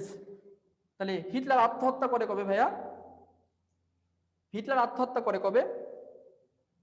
1945 সালে 30 এপ্রিল। হ্যাঁ, যারা বলতিছো যে চার শেষ, আমি কিন্তু হচ্ছে ইয়া করে দেবো, বা মানে শেষ করে দিব আর কি। 1945 সালে 30 এপ্রিল আত্মহত্যা করেছে। আত্মহত্যা করার আগে আগে মারে হলো একটা কুকুর, গুলি করে একটা কুকুর মারে। এরপরে ওর যে গার্লফ্রেন্ড, ওই যে 26 সালের গার্লফ্রেন্ড বলে রাখছিলাম, যে প্রেমটা করছিল, নাম ছিল ইভা ব্রাউন। এবার ইভা ব্রাউনকে বলে তুমি চলে যাও। ইভা ব্রাউন বলে বাংলা সিনেমার মতো মরলে দুজন একসাথেই মরবো, বাঁচতে দুজন একসাথেই বাঁচবো। দেখো প্রেম, দেখো সে 26 সালে প্রেম শুরু করছে, 45 সালে গিয়ে দ্বিতীয় বিশ্বযুদ্ধ, দুজনে এক জায়গায় বলছে মরলে একসঙ্গে মরবো, বাঁচলে একসঙ্গে বাঁচবো, আমি তোমার তুমি আমার। হিটলার বললো পাগলামি করে না, যাও এখান থেকে, বাংলা সিনেমার মতো চলে যাও। এইভাবে বললো না। তখন হিটলার কি করলো? গুলি করলো আগে ইভার ব্রাউনকে, গার্লফ্রেন্ডকে গুলি করে মারলো, পরে নিজে আত্মহত্যা করলো। পরে নিজে ট্রু লাভ, ওরে বাবারে বাবারে, হ্যাঁ ট্রু লাভ, ঠিক আছে ধন্যবাদ, হ্যাঁ চোখে জল এসে গেল, বাবা বাবা বাবা। আচ্ছা ঠিক আছে। হ্যাঁ দেখো, ওদের বিয়ে হয়নি, অনেকে বলে বিয়ে হয়েছিল, বিয়ে হয়নি, কিন্তু প্রেম দেখো 26 থেকে 45 রেকর্ড। অনেকে আমার আপুরা বলতেছে সি সি সি, হিটলার কত খারাপ, গার্লফ্রেন্ডকে গুলি করলো, ও মারা যেত আগে গুলি করে, গার্লফ্রেন্ডকে বাঁচায় রাখতো, গার্লফ্রেন্ডকে মারতে হবে কেন? সেক্ষেত্রে একটা গল্প বলি 1 মিনিটে। এক লোক শুকায় যাচ্ছে, খুব অসুস্থ, খুবই অসুস্থ। তো ডাক্তারের কাছে গেছে, ভাই আমার কি, ডাক্তার সাহেব কি হয়েছে দেখেন তো। তো বলতেছে যে আপনার ক্যান্সার হয়েছে। এই লোক ক্যান্সারের কথা শুনে আর খাওয়া দাওয়া করে না, আরো শুকায় গেছে, মন খারাপ। এই লোক বাইরে হাঁটতেছে, লোকজন জিজ্ঞেস করে ও ভাই তোমার কি হয়েছে? কয়ের কোয়েন না, ও আমার এইডস হয়েছে। যেই জিজ্ঞেস করে ভাই তোমার কি হয়েছে, শুকায় যাচ্ছ কেন? কয় আমার এইডস হয়েছে। এই পুরো এলাকায় খবর ছড়ায় গেছে এই লোকের এইডস হয়েছে। বউ জিজ্ঞেস করতেছে ওই ডাক্তার কইছে তোমার ক্যান্সার হয়েছে, আর তুমি করছো তোমার এইডস হয়েছে, ব্যাপারটা কি? তামান এলাকায় আমাদের জিজ্ঞেস করে তোমার স্বামীর নাকি এইডস হয়েছে, তামান এলাকা জিজ্ঞেস করতেছে তোমার তো ক্যান্সার হয়েছে। বলতেছে ওরে বুঝলি না, যাতে তোরে কেউ বিয়ে না করে, অর্থাৎ আমি মরে গেলে যাতে তোকে পরে কেউ বিয়ে না করে, অর্থাৎ এইডস এর কথা বললে তো ওই ওয়াইফকে পরে আর কেউ বিয়ে করবে না, এটাই ভালোবাসা, এটাই ভালোবাসা, লক্ষ্য করো। দেখো তাহলে হিটলার এখানে দেখা যাচ্ছে আগে গার্লফ্রেন্ডকে মেরেছে, পরে আত্মহত্যা করেছে, হয়তো হিটলারের মনের মধ্যে ছিল আমি মারা যাব, পরে ইভা ব্রাউন কার সাথে কি না মনের মধ্যে জ্বলাপোড়া করতো, এই জন্য আগে ইভা ব্রাউনকে মেরে পরে নিজে আত্মহত্যা করেছে। যাই হোক, লক্ষ্য করো, আমি ফিনিশিং দিচ্ছি, এবার একটু ফিনিশিং দিচ্ছি। যুদ্ধ শেষ হয়, আমি যুদ্ধ শেষ করে দিব। যুদ্ধ শেষ 2 সেপ্টেম্বর 1945 সাল। দ্বিতীয় বিশ্বযুদ্ধ শেষ হয়েছে 2 সেপ্টেম্বর 1945 সালে। হ্যাঁ, যুদ্ধ শেষ হয়েছে 2 সেপ্টেম্বর 1900 কত সালে? 45 সালে যুদ্ধ শেষ হয়েছে। মনে রেখো 1945 সালের 2 সেপ্টেম্বর যুদ্ধ শেষ। তাহলে যুদ্ধে জয়ী হলো কারা? মিত্রপক্ষ জয়ী হলো, পরাজিত করা এই পক্ষ পরাজিত হলো। তোমরা জাপানের ঘটনা জানো, জাপানে পরে জার্মান শেষ হয়ে গেল, জাপান টিকে, পরে আমেরিকা গিয়ে জাপানকে আক্রমণ করবে 6 আগস্ট আর 9 আগস্ট 45 সালে আক্রমণ করে জাপানকে তছনছ করে ফেলবে। হিরোশিমাতে ফেলাবে লিটল বয় বোমা, নাগাসাকিতে ফেলাবে ফ্যাটম্যান বোমা, বোমা ফেলিয়ে একদম পুরো জাপানকে তছনছ করে দেবে। জাপান আত্মসমর্পণ করবে 14 আগস্ট। আগস্ট মাসের পরে 2 সেপ্টেম্বর যুদ্ধের আনুষ্ঠানিক সমাপ্তি হবে। যুদ্ধ শেষ হয়ে গেল। পরবর্তীতে লাস্ট টপিক ছিল, সেটা আমি এখন শুধু আইডিয়া দিয়ে ফেলেছি, শুধু লিখছি যে পরে দ্বিতীয় বিশ্বযুদ্ধের পরে প্রতিষ্ঠা হলো কি? জাতিসংঘ। জাতিসংঘ, যেটা তোমরা শীট থেকে পড়বা, আমি বুঝিয়ে দিয়েছি। 1945 সালে 24শে অক্টোবর জাতিসংঘ যাত্রা শুরু করে দ্বিতীয় বিশ্বযুদ্ধের পর। তাহলে একটা প্রশ্নের উত্তর আমাকে দাও, দ্বিতীয় বিশ্বযুদ্ধের পরে পৃথিবীতে শান্তি প্রতিষ্ঠার জন্য কোন সংস্থা হয়েছে? দ্বিতীয় বিশ্বযুদ্ধের পরে পৃথিবীতে শান্তি প্রতিষ্ঠার জন্য কোন সংস্থা হয়েছে? কোন সংস্থা? ইউএনও। বর্তমান পৃথিবীতে শান্তি প্রতিষ্ঠায় দায়িত্ব আছে কে? জাতিসংঘ। আর কোনো বিশ্বযুদ্ধ হয় নাই সেজন্য এ সফল, এখন পর্যন্ত এটা টিকে আছে। বর্তমান সদস্য 193টি তোমরা জানো। বাকি তথ্যগুলো শীট থেকে পড়ে নিবা। অনেক জ্বালাইলাম না? লাস্ট কথা বলে দেই, অনেক জ্বালিয়েছি, অনেক কথা বলেছি, খারাপ লেগেছে? একটু বলো, খারাপ লাগছে? খারাপ লাগলে তো বলবা না। খারাপ লাগছে? আচ্ছা, যদি খারাপ লাগে সেটাও বলতে হবে। খারাপ লাগলে তো দেখা যাচ্ছে ক্লাস করা যাবে না।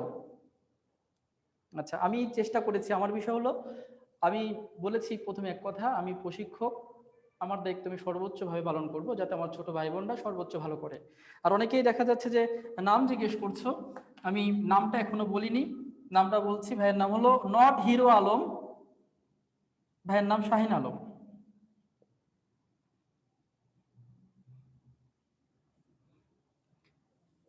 তোমাদের যতগুলো লেকচার শিট পড়তেছো, ইউসিসি কর্তৃক যত লেকচার বা বই দেওয়া হচ্ছে সাধারণ জ্ঞানের, সবগুলো আমারই করা।